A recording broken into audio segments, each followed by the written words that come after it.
छोटे पिग और शातिर भेड़िया।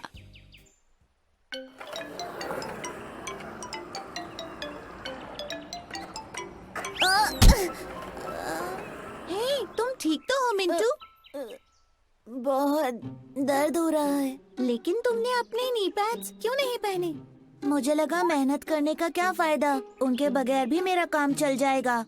भले ही तुम्हें थोड़ी सी और मेहनत करनी पड़ती, लेकिन उससे फायदा होता। उन 3 लिटिल पिग्स को देखो।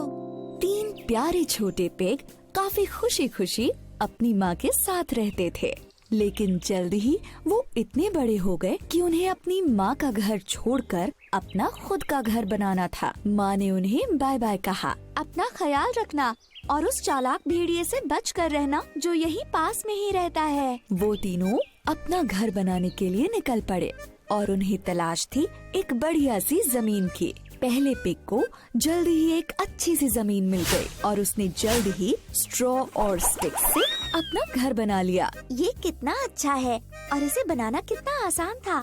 अब मुझे उस चालाक भेड़िए से डरने की जरूरत नहीं है। जल्दी ही दूसरे पिग को भी अच्छी सी जमीन मिल गई और उसने भी वुड्स और नील से जल्दी से अपना घर बना लिया। ये बहुत ही अच्छा है, भेड़िया मुझे छू भी नहीं पाएगा।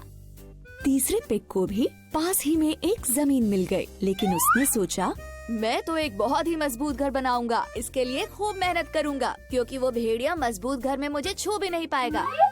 तो तीसरे पिग ने खूब मेहनत की और ब्रिक और मोर्टर से एक पक्का और मजबूत घर बनाया। तीनों पिग्स खुशी खुशी रहने लगे, लेकिन ज्यादा दिनों तक नहीं। चालाक भेड़िए की नजर उन पर थी।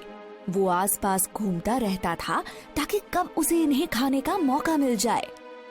मुझे तो इन्हें हर हाल में खाना होगा, बहुत मजा आएगा इन्हें खाने में। फिर जल्द ही एक दिन भेड़िया पहले पिग के घर पहुंचा। भेड़िया बोला, ओए, दरवाजा खोलो पिगलेट, नहीं तो मैं बहुत जोर से फूंक मारूंगा और तुम्हारा घर तोड़ डालूंगा। पहला पिग काफी डर गया। ओह नो, मैं दरवाजा बिल्कुल नहीं खोलूंगा। भेड़िए ने जोर से फूंक मारी, बहुत जोर से फूंक मारी और इससे स्ट्रॉ और स्टिक से बना घर टूट गया। पहला पिग अपनी जान बचाने के लिए दूसरे पिग के लकड़ी के बने घर में जाके छुप गया। जल्द ही चालाक भेड़िया दूसरे पिग के घर पहुंच गया और वहां जाकर उसने जोर से बोला, दरवाजा खोलो पिगलेट्स, नहीं तो मैं इतनी जोर से फूंक मारूंगा कि तुम्हारा घर टूट जाएगा। दोनों लिटिल पिग्स काफी डर गए। ओह नो, हमें दरवाजा नहीं खोलना चाहिए।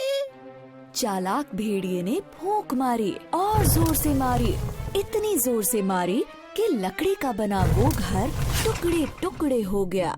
बुरी तरह से डरे हुए दोनों पिग्स अपनी जान बचाने के लिए तीसरे पिग के घर में आ पहुँचे, जो ब्रिक और मोटर से बना था। जल्द ही वो चालाक भेड़िया तीसरे पिग के घर भी आ पहुँचा। दरवाजा खोलो पिगलेट्स, नहीं तो मैं तुम्हारे घर को फूंक मार के उड़ा दूंगा। अब तीनों लिटिल पिग्स बुरी तरह से डर गए। ओह नो, हमें दरवाजा नहीं खोलना चाहिए। भेड़िए ने बार बार जोर जोर से फूंक मारी, लेकिन वो ब्रिक और मोटर से बने घर को नहीं तोड़ पाया। ब्रिक और मोटर का बना घर इतना स्ट्रॉन्ग था कि उससे नहीं टूटा। भेड़िए ने काफी देर तक तीनों लिटिल पिग्स के बाहर आने का वेट किया, लेकिन वो नहीं आए। बस सब बहुत हो गया है। चालाक भेड़िया घर की छत पर चढ़ गया और चिमनी से घर के अंदर झांकने लगा। तीसरा लिटिल पिग बहुत चतुर था, उसे ये पता चल गया। उसने जल्दी से आग जला दी और चिमनी से निकलने वाली फ्लेम से भेड़िया बुरी तरह जल गया। वो दर्द से कराहने लगा और वहाँ से भाग गया। मैं फिर से यहाँ दोबारा नहीं आऊँगा, कोई बचाओ मुझे। इस तरह से 3 लिटिल पिग्स को उस शातिर भेड़िए से छुटकारा मिल गया और उसके बाद वो खुशी खुशी रहने लगे। उस तीसरे लिटिल पिग की मेहनत की वजह से ऐसा हुआ, जिसकी वजह से वो सब के सब उस बड़े खतरनाक भेड़िए से बच पाए। कड़ी मेहनत कभी बेकार नहीं जाती। अपने नी पैड्स और गियर्स पहन लो, चलो स्केट करें।